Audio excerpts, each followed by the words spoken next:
Əziz izləyicilərimiz, demək bugün biz Təranə xanımın ad şərtilə təbii ki, Təranə xanımın 60 illik deyilmi Təranə xanım? Bəli.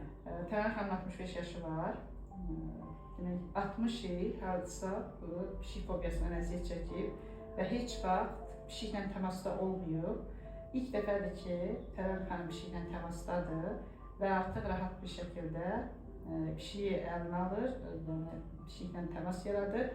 İndi bir dəfə pişiyimiz qorxur, Təranə xanımın qucağına getmir. Artıq Təranə xanım hazırdır qucağına almağa.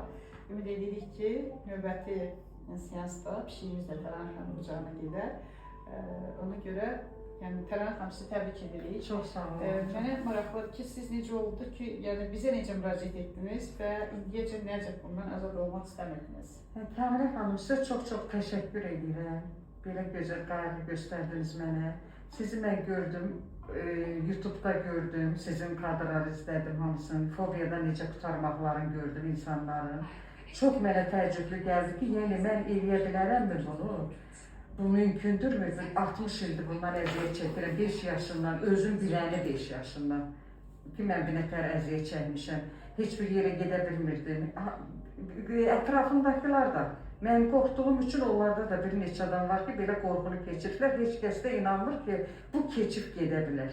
Mən həmişə fikirləşirdim ki, bu həyatda belədir də, yəqin ki, elə hamı nədənsə qorxur, elə həyatı da belə, ömrü də belə keçib gedir bu qorxuyla. Amma siz inandırıram ki, sizi belə çox belə gözəl bir iş gördünüz, mən belə bu sıxıntıdan qurtardınız, bu 60 illik əziyyətdən. Heç bir yerə gedə bilmirdim, bir yerdə yemək yemək, bir dağda bağda gəzmək, mağazinə gedirsən, indi də ki, hər yerdə pişiklər çoxdur, küçələrdə.